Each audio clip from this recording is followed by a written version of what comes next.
Ada beberapa kata-kata dalam Al-Quran yang sulit untuk dicarikan padanannya dalam bahasa lain, disebabkan makna yang dalam, khususnya yang berkaitan dengan masalah-masalah spiritual.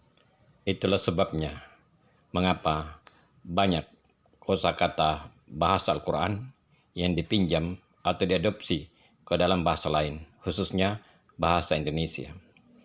Kata-kata tersebut diserap ke dalam bahasa Indonesia, misalnya tauhid, ikhlas, sabar, iman, sholat, abdi, takwa, dan banyak lagi kata-kata lain.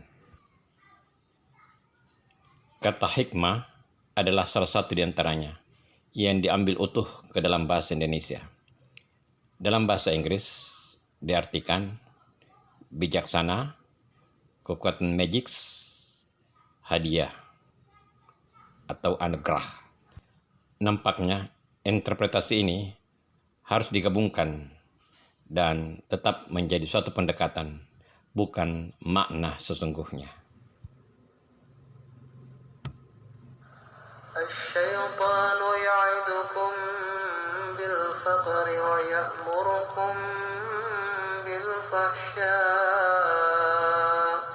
والله يعدكم مغفرة منه وفضلا والله واسع عليم يؤتي الحكمة من يشاء ومن يؤت الحكمة فقد أوتي خيرا كثيرا وما يذكر إلا أولو الألباب.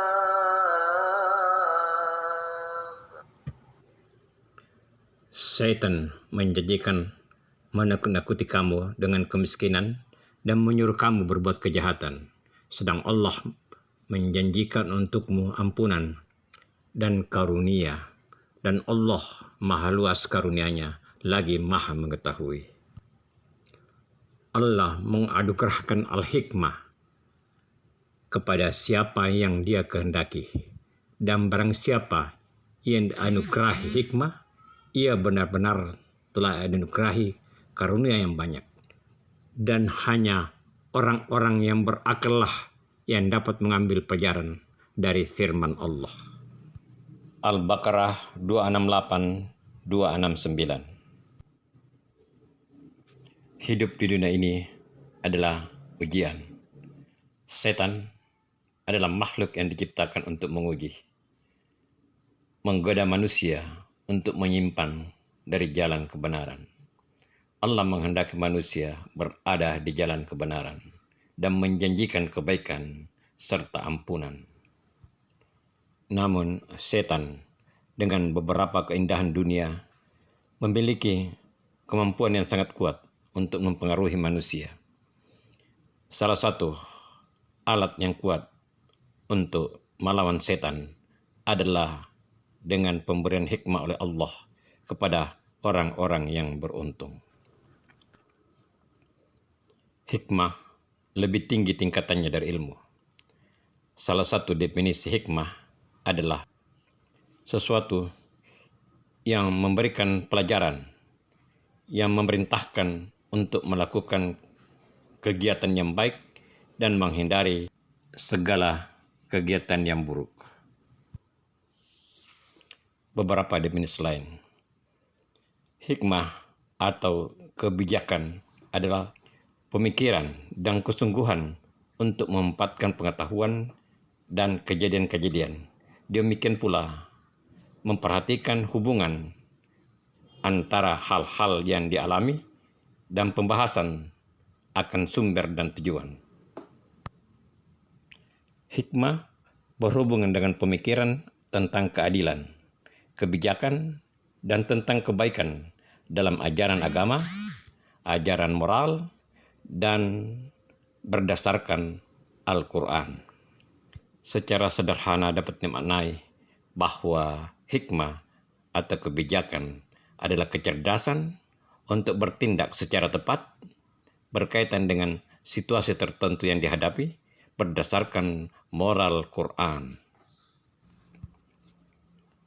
Satu contoh hikmah yang dimiliki oleh Nabi Muhammad pada perjanjian Hudaybiyah.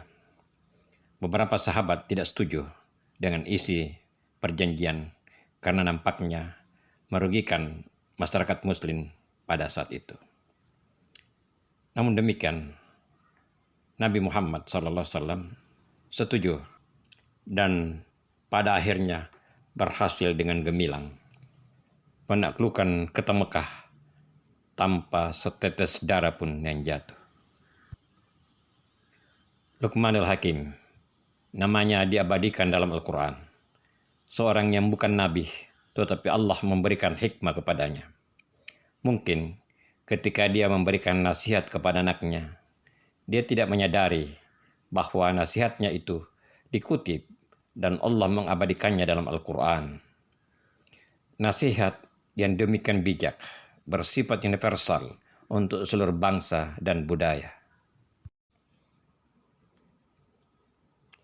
Penerima hikmah yang paling hebat adalah guru Nabi Musa, yang namanya tidak disebut di dalam Al-Quran, hanya dikatakan seorang hambaku.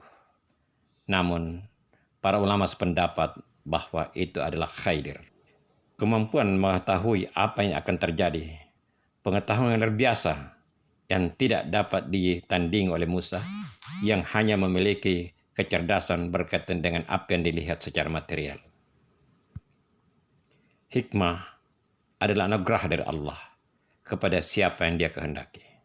Tentu saja ada persyaratan untuk memiliki hikmah itu.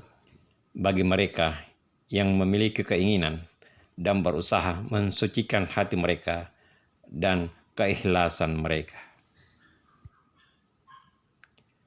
Hati yang suci akan mudah menangkap vibrasi dan sinyal-sinyal ilahiyah yang tidak dapat ditangkap oleh kebanyakan orang biasa.